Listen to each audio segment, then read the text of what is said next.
आज इस द्विघात समीकरण की अंतिम क्लास है जिसके कुछ प्रश्न बचे हुए हैं। आइए हम इनको देखते हैं, समझते हैं। कह रहा है कि निम्न प्रत्येक द्विघात समीकरणों में k का ऐसा मान ज्ञात कीजिए कि उसके दो बराबर मूल हों। एक यह समीकरण दिया है, दूसरा यह समीकरण दिया है। ये दोनों दो प्रश्न हैं।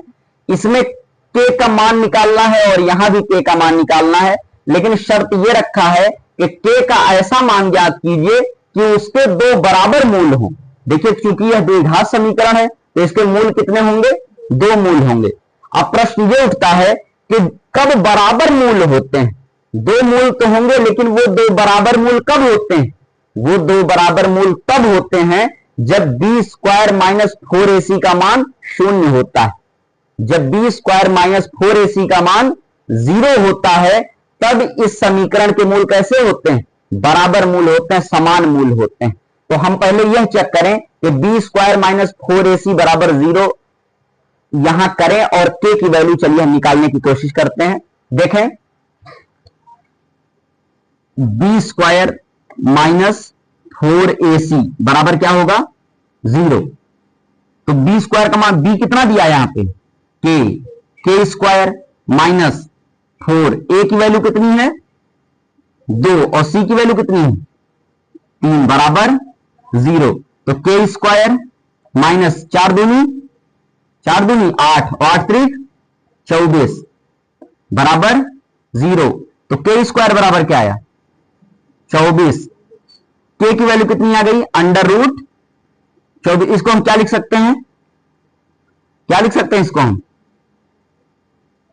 2 दूना 4, 4 दूना 8 और 8 त्रिक 24। देखिए, दो का दो एक जोड़ा बन रहा है कि नहीं? इसको बाहर निकाल लें।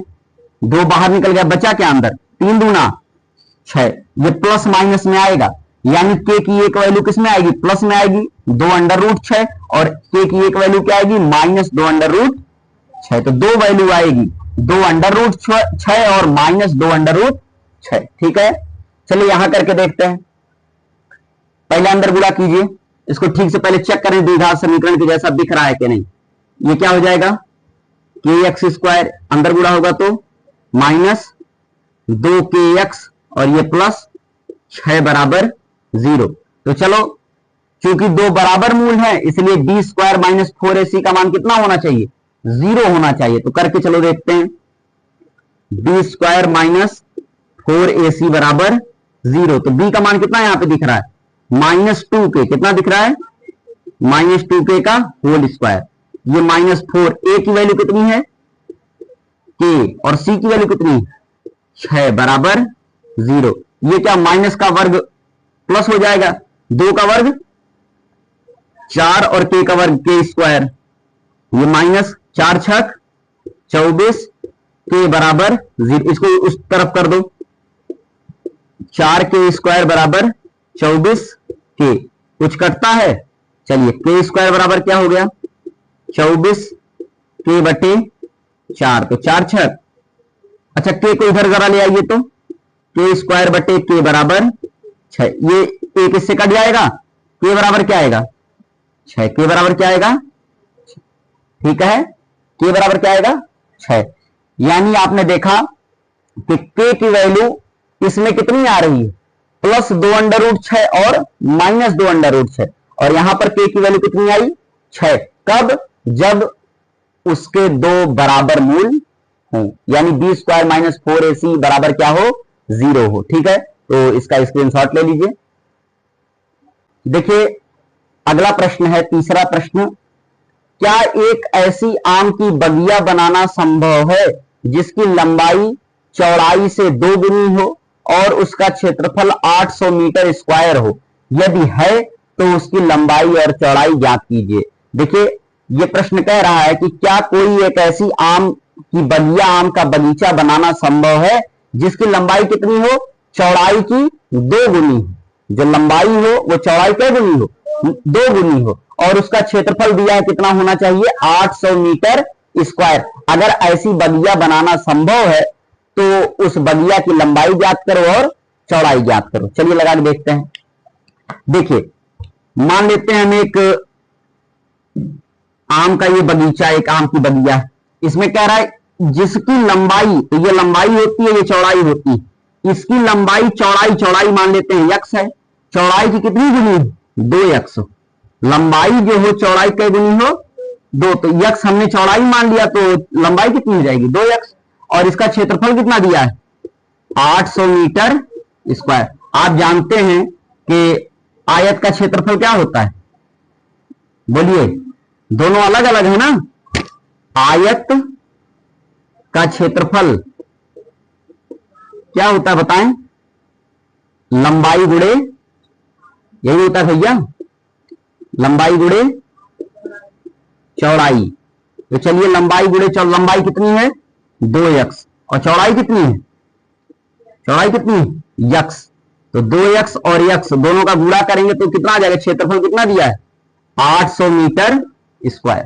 तो 2x और x का गुणा होगा कितना आएगा 2x स्क्वायर बराबर 800। इसको जरा हल कीजिए, x स्क्वायर बराबर 800 बटे, काटिए कितना आएगा 400, कितना आएगा 400। तो x बराबर कितना आया अंडर रूट 400, यानी प्लस माइनस यही ना आएगा। अब आप जानते हैं कि देखिए x यानी चौड़ाई कितनी निकली प्लस x, और माइनस x भी निकली, लेकिन आप जानते हैं कि लंबाई कभी माइनस में नहीं होती, इसलिए चौड़ाई क्या होगी, चौड़ाई जो होगी, चौड़ाई कितनी होगी, x दिया, x का मतलब कितना है 20 है, प्लस 20, ध्यान देना। तो लंबाई कितनी हो जाएगी, लंबाई कितनी 2x है, तो इसीलिए गुणा कर दीजिए, 2 गुणे 20 कितना हो गया 40। ये भी मीटर में आएगा और ये भी मीटर में, ठीक है। इसका स्क्रीनशॉट ले लीजिए। चलिए आगे बढ़ते हैं, चौथा प्रश्न। आइए देखिए अगला प्रश्न, चौथा प्रश्न, क्या निम्न स्थिति संभव है, यदि है तो उसकी वर्तमान आयु ज्ञात कीजिए। लिखा है 2 मित्रों की आयु का योग 20 वर्ष है। 2 मित्र हैं, 2 दोस्त हैं, और दोनों की आयु का योग यानी दोनों की आयु का जोड़ कितना है 20 वर्ष है, ठीक है। फिर कह रहा 4 वर्ष पूर्व उनकी आयु, और आयु वर्षों में दी गई, 4 वर्ष पूर्व उनकी आयु का गुणनफल 48 था। देखिए कैसे लगेगा। अच्छा एक चीज बताइए, कह रहा कि 2 मित्रों की आयु का योग 20 वर्ष है। अगर हम मान लें कि एक मित्र की आयु x वर्ष है, तो दूसरे मित्र की आयु क्या हो जाएगी 20 माइनस x, क्योंकि दोनों का जोड़ कितना है 20 है। अगर हमारे और आपके पास कुल मिला जुला करके 10 रुपया है, कितना रुपया है 10 रुपया, और अकेले मेरे पास 7 रुपया है, तो आपके पास क्या रुपया है 3 रुपया है ना। तो ये 3 कैसे आया, 10 में से 7 आपने घटाया। उसी प्रकार से देखिए कह रहा है कि 2 मित्रों की आयु का योग 20 वर्ष है, तो अगर एक की मान ले हम x है, तो दूसरे क्या हो जाएगी 20 माइनस x। तो हम लिखते हैं, इसको हल करते हैं, कहते हैं कि माना पहले मित्र की वर्तमान आयु कितनी मान लें x वर्ष, तब दूसरे मित्र की वर्तमान आयु क्या हो जाएगी 20 माइनस x वर्ष, ठीक है। अब अगली बात क्या कह रहा है कि 4 वर्ष पूर्व, तो x में से भी 4 घटाना पड़ेगा, और 20 माइनस x में से भी 4 घटाना पड़ेगा, क्योंकि 4 वर्ष पूर्व माने 4 वर्ष ये भी पहले जाएंगे, और 4 वर्ष पर पहले ये भी जाएंगे, दूसरे वाले मित्र भी। तो लिखते हैं प्रश्नानुसार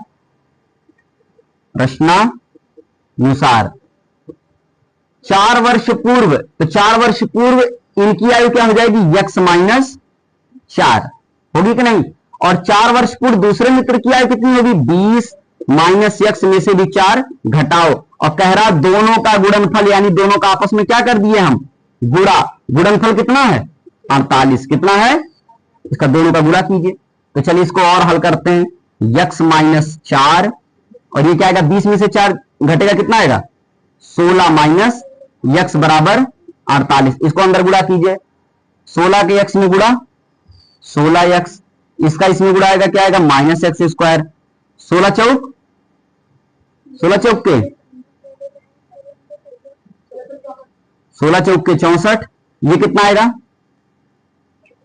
4x बराबर 48। इसको और हल कीजिए, ये 16 4 20x, 16 4 20x, ये माइनस एक्स स्क्वायर, और ये माइनस 64 को उधर भेजिए, 48 प्लस 64, 48 प्लस 64 यही ना आएगा। ये 8 4 12 और 6 4 10 1 11, ये कितना आया 20x माइनस एक्स। इसको जरा ठीक से कीजिए, क्या आएगा, इसको क्या आएगा एक्स स्क्वायर माइनस 20x और ये प्लस 112 बराबर 0। देखिए ये समीकरण बड़ा, अब यहां ध्यान देने की जरूरत है। X square minus 20x plus 112 बराबर 0। यहां ध्यान देना ये है, यहां ध्यान ये देना है कि पहले ये बताइए ये जो समीकरण है क्या इसके जो मूल आएंगे वो अस्तित्व में होंगे कि नहीं।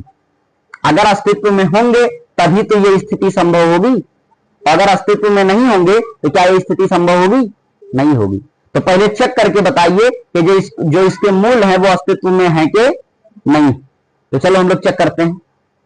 आप जानते हैं कि मूल काल्पनिक कब होता है, मूल काल्पनिक तब होता है जब बी स्क्वायर माइनस 4ac का मान माइनस में आता है, यानी बी स्क्वायर माइनस 4ac का मान 0 से क्या है छोटा है, 0 से क्या है छोटा है, तब इसके मूल क्या आते हैं काल्पनिक आते हैं, यानी वास्तविक नहीं आते, अस्तित्व में नहीं होते हैं। तो चलो चेक करके हम देखते हैं। चलो पहले निकालते हैं B square minus 4ac, check करके देखें तो बी का मान कितना है यहां पर माइनस 20 का होल स्क्वायर हो जाएगा माइनस 4, ए का मान कितना है 1 है, कितना है 1, और सी का मान कितना है 112। चलिए करके देखिए ये क्या आ जाएगा 400 आएगा, ये 4 एक कम 4, और या इधर गुणा कीजिए 4 दूनी 8, 4 एक कम 4 और 4 एक कम घटाइए, देखिए कितना आएगा माइनस 48 आ जाएगा। क्या आएगा माइनस 48। बोलो माइनस 48 0 से छोटा है बड़ा, छोटा है, 0 से क्या है छोटा है, यानी इसके जो मूल आएंगे वो क्या आएंगे काल्पनिक आएंगे, वास्तविक नहीं आएंगे। तो जब वास्तविक नहीं आएंगे तो अस्तित्व में होगा नहीं होगा, अस्तित्व में होगा नहीं होगा। इसका मतलब कि इनकी वर्तमान आयु भी निकल नहीं पाएगी।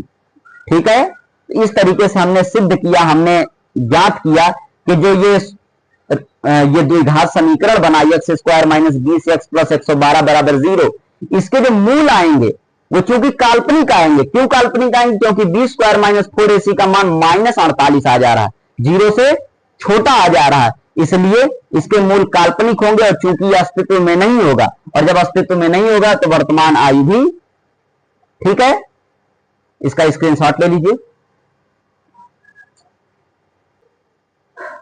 चलें, ये इस अध्याय का सबसे लास्ट क्वेश्चन है, अंतिम क्वेश्चन है। आइए इस प्रश्न को हम लोग हल करते हैं। लिखा है क्या परिमाप 80 मीटर तथा क्षेत्रफल 400 मीटर स्क्वायर के एक पार्क को बनाना संभव है, यदि है तो उसकी लंबाई और चौड़ाई ज्ञात कीजिए। यानी क्या कोई ऐसा पार्क बनाया जा सकता है जिसका परिमाप 80 मीटर है और क्षेत्रफल कितना है 400 मीटर है। अगर ऐसा बनाना संभव, ऐसा पार्क बन सकता है, तो उस पार्क की आप लंबाई ज्ञात कीजिए और चौड़ाई ज्ञात कीजिए। चलिए हम करके देखते हैं। देखिए आप जानते हैं कि आयताकार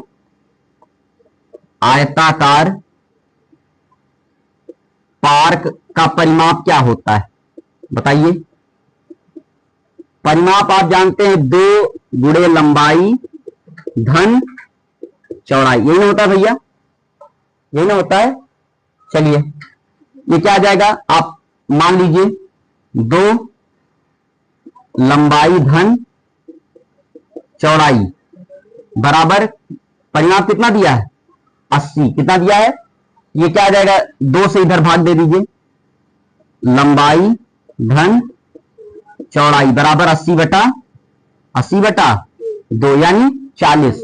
तो लंबाई धन चौड़ाई बराबर कितना आ गया 40। कहने का अर्थ ये हुआ कि लंबाई और चौड़ाई का योग कितना आ रहा है 40। कितना है 40। तो अब हम मान लेते हैं कि जो आया है इससे हम मान लेते हैं कि माना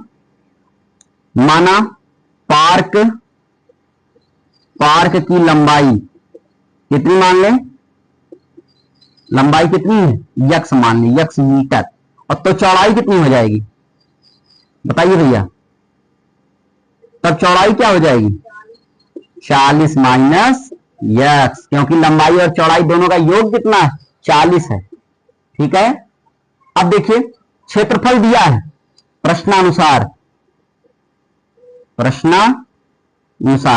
तो क्या है यक्स और 40 माइनस यक्स कितना होगा 400। कितना होगा 400। गुणा कीजिए 40 यक्स माइनस यक्स एक्स का गुणा यक्स स्क्वायर बराबर 400। चलिए इधर उधर कीजिए कितना आएगा यक्स स्क्वायर माइनस 40 यक्स और ये उधर ही रहेगा 400 बराबर 0।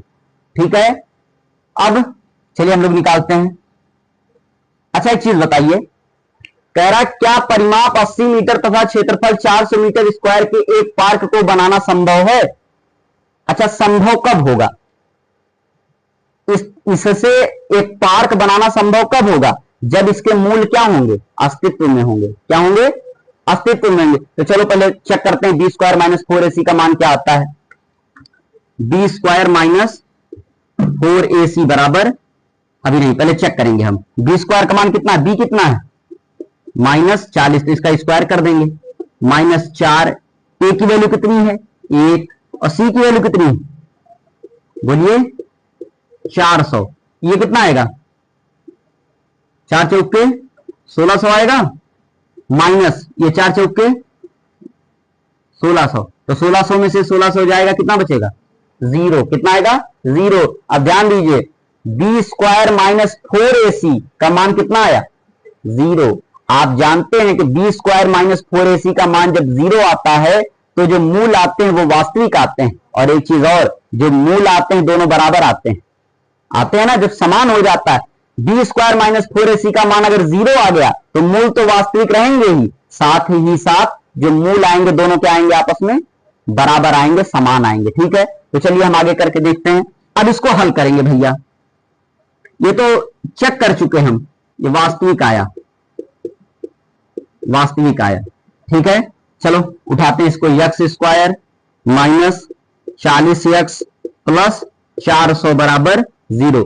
अब दो संख्या मन में ऐसी लो कि जिनका आपस में गुणा करें कितना आ जाए 400 और जोड़ दें कितना आ जाए 40। तो 20 और 20 का गुणा करो कितना आएगा 20 का गुणा करो कितना आएगा 400 आएगा कि नहीं। और 20 जोड़ोगे तो 40, यानी 20 और 20 दो संख्याएं हैं। तो चलो करते हैं यक्स स्क्वायर माइनस 20 धन 20 यक्स प्लस 400 बराबर 0। तो यक्स स्क्वायर माइनस ये क्या आएगा 20x माइनस 20x प्लस 400 बराबर, चलो इसमें इस कॉमन लो, क्या कॉमन आएगा यक्स, यहां क्या बचा x माइनस 20, यहां क्या आएगा, क्या कॉमन आएगा 20 यक्स माइनस 20 बराबर 0। दोनों एक पद ये एक पद ये, दोनों कॉमन क्या है x माइनस 20 और यहां क्या बचा x और यहां माइनस 20 बराबर 0। या तो ये 0 होगा या तो 0 ये 0 होगा। तो x माइनस 20 बराबर 0 और ये भी x माइनस 20 बराबर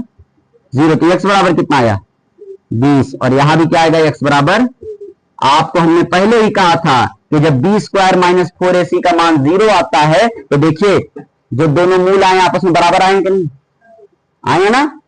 तो आप देखिए, अच्छा एक चीज ध्यान पूर्वक आप देखिए, जो x की वैल्यू आई है वो कितनी आई 20 आई, कितनी आई है 20, यानी लंबाई कितनी आई 20 आई और चौड़ाई कितनी हो जाएगी 40 में से 20 घटाओ कितनी आएगी 20 आएगी।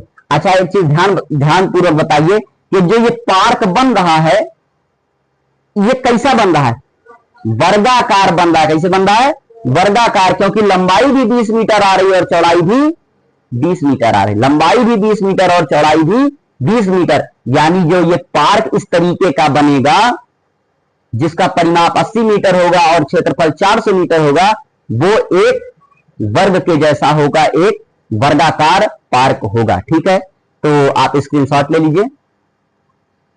इस तरीके से हमने देखा कि द्विघात समीकरण कितना बढ़िया चैप्टर था, कितना बढ़िया अध्याय था, और हमने इसको पढ़ा बड़ी बारीकी से, एक एक चीज हमने समझी, सीखी।